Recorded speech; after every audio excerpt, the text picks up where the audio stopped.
Pochampally urban bank 400 కోట్ల ఫండ్తో ఉండడం గొప్ప విషయమన్నారు మంత్రి తుమ్మల నాగేశ్వరరావు. పోచంపల్లి బ్యాంకు తెలంగాణ మొత్తం వ్యాపించాల్సిందిగా కోరుకుంటున్నామన్నారు. ప్రభుత్వ పరంగా పోచంపల్లి బ్యాంకుకు సహాయం చేయడానికి సిద్ధంగా ఉన్నామన్నారు. కేంద్ర ప్రభుత్వం నుంచి చేనేత కార్మికులకు వచ్చే ప్రతి పథకాన్ని అమలు చేయాల్సిందిగా పోరాడతామన్నారు మంత్రి. చేనేత కార్మికుల సమస్యల కోసం ప్రభుత్వం 1000 కోట్లు కేటాయించిందన్నారు తుమ్మల. రైతన్నలతో సమానంగా తమ ప్రభుత్వం నేతన్నలను ప్రభుత్వం గుర్తించిందన్నారు. ఇచ్చిన ప్రతి హామీని నిలబెట్టడానికి సీఎం ప్రయత్నం చేస్తున్నారన్నారు తుమ్మల. పోచంపల్లి మండలంలో పెండింగ్ రైతు భరోసా నిధులను విడుదల చేస్తామన్నారు. యాదాద్రి భువనగిరి జిల్లా భూదాన్ పోచంపల్లి చేనేత సదస్సు కార్యక్రమంలో పాల్గొన్నారు మంత్రి తుమ్మల.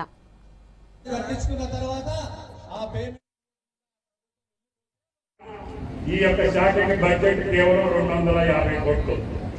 కానీ మనసున్నటువంటి ముఖ్యమంత్రి, ఈ శాఖ పట్ల అభిమానం ఉన్నటువంటి ముఖ్యమంత్రి, మీ శాసనసభ్యులు, ఎంపీ, ఇక్కడ ప్రజాప్రతినిధులు, మీ యొక్క సంఘ నాయకులు అందరూ పదే పదే ప్రభుత్వం మీద ఒత్తిడి తీసుకొచ్చారు. అయ్యా, మా బాకీలు ఎంత ఉన్నాయి, మా త్రిప్లో ఎంత ఆగిపోయింది, మా భరోసాలు ఎంత ఆగిపోయింది, మా యొక్క కార్యక్రమాలన్నీ కూడా గత ప్రభుత్వంలో పెండింగ్ ఉన్నాయి. వాటన్నిటినీ రిలీజ్ చేయాలంటే మేడం గారి ఫైల్ పట్టుకొని ఫైనాన్స్ సెక్రటరీ దగ్గరికి తిరిగి ఇప్పటికి సుమారు 1000 కోట్లు ఈ ఒక్క సంవత్సరంలోనే శాంక్షన్ చేసినటువంటి ప్రభుత్వం రేవంత్ రెడ్డి గారి ప్రభుత్వం అని చెప్పి ఈ సందర్భంగా మనం చెప్తాం. కాబట్టి దయచేసి రైతానికి ఎంత ఇంపార్టెన్స్ ఉందో నేతలకు కూడా అంతకంటే ఎక్కువ ఇంపార్టెన్స్ ఇచ్చి ఈ రాష్ట్రం వీళ్ళిద్దరి గౌరవం మీద, వీళ్ళిద్దరి కష్టం మీద, వీళ్ళిద్దరి యొక్క త్యాగం మీద, పునాదుల మీద కాంగ్రెస్ పార్టీ ప్రభుత్వం అధికారంలోకి వచ్చింది.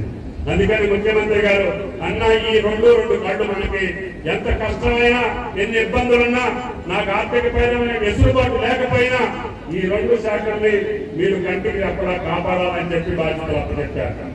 కాబట్టి అందుకనే ఇప్పుడు రైతన్నలకి సుమారు ఈ ఒక్క సంవత్సరంలోనే 35,000 కోట్లు నేరుగా ఖాతాలో పంపించాం. ఇంకొక 10,000 కోట్ల రూపాయలు ఇవ్వాల్సినటువంటి అవసరం ఉంది.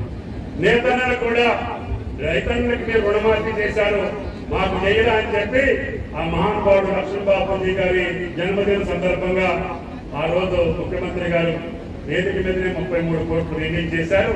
మేడం గారిని త్వరితగతంగా వాళ్ళ ఖాతాలోకి పోయేటట్టుగా ఏర్పాటు చేయమని చెప్పి కార్యదర్శి గారిని కోరుతా ఉన్నాం. ముఖ్యమంత్రి గారు ఏదైతే చెప్పారో, ఇందాక పెద్దలు చెప్పారు, IIHT కూడా ఈ ప్రాంతంలో ఉంటే ఈ పుణ్యభూమిలో దానికి సార్థకత ఉంటుంది. తప్పకుండా మా ప్రతిపాదన కూడా అదే. ఇక్కడ ఉన్నటువంటి ఆ పార్కులు కూడా ఎమ్మెల్యే గారు, ఎంపీ గారు, కార్యదర్శి గారు పరిశీలించి అక్కడ రామానంద తీర్థంలోనా ప్రతి పార్కులోనా ఇందాక చెప్పినటువంటి అంశాలన్నింటినీ కూడా పోచంపల్లి కేంద్రీకృతంగా ఉండాలి. చేనేత అంటేనే పోచంపల్లి. దానికి ఆ మహానుభావుడు లక్ష్మణ్ బాపూజీ గారి పేరు కూడా ముఖ్యమంత్రి గారు డిసైడ్ చేశారని చెప్పి ఈ సందర్భంగా మనం చేస్తున్నాం. కాంగ్రెస్ హయాంలో నాకు గుర్తుంది, వైఎస్ రాజశేఖర రెడ్డి గారు వచ్చినప్పుడు, ఆనాడు కాంగ్రెస్ ప్రభుత్వం 2004లో వచ్చినప్పుడు రుణమాఫీ మొదటిసారిగా కాంగ్రెస్ హయాంలో రుణమాఫీ జరిగింది తప్పితే మధ్య వచ్చిన ప్రభుత్వాలు ఏమి కూడా చేయలేదు.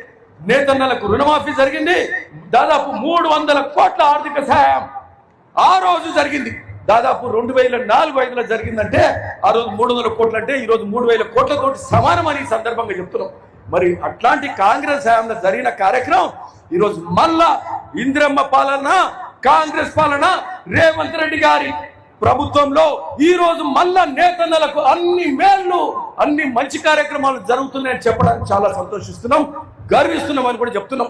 ఈరోజు ముఖ్యంగా మీకు చెప్పాలి, మొదటిగా ప్రభుత్వం వస్తున్నాయి థ్రిఫ్ట్ స్కీమ్ కింద. అంతకుముందు తీసుకున్నారు ప్రభుత్వం, థ్రిఫ్ట్ స్కీమ్ కింద ఇయ్యలే. 2-3 ఏళ్ళు అయింది. మనం వస్తూనే 270 కోట్ల థ్రిఫ్ట్ స్కీమ్ కింద, పొదుపు కింద 270 కోట్లు ఇచ్చే కార్యక్రమం జరిగింది. ఒక్క యాదాద్రి భువనగిరిలే 90 కోట్లు ఇక్కడనే ఇచ్చిండ్రు. అందులో అంటే 1/3 ఇక్కడికి వెళ్ళి ఇచ్చిండ్రు, 3వ వంతు ఇక్కడికి వెళ్ళి ఇచ్చారంటే రాష్ట్రం మొత్తంలో 270 కోట్లు ఇస్తే ఇక్కడనే 3వ వంతు 90 కోట్లు ఇచ్చారంటే ఏ విధంగా చేనేతలు, నేతన్నలు ఎంతమంది ఈ వృత్తి మీద బతుకుతున్నారో దాని నుంచి అది ఒక ఉదాహరణ. దాంతోనే మనందరికీ అర్థమవుతుందని మంత్రి గారికి కూడా ఈ సందర్భంగా చెప్తా ఉన్నాం. ఆ థ్రిఫ్ట్ స్కీమ్ 90 crores ఇక్కడికి వెళ్ళి వచ్చింది.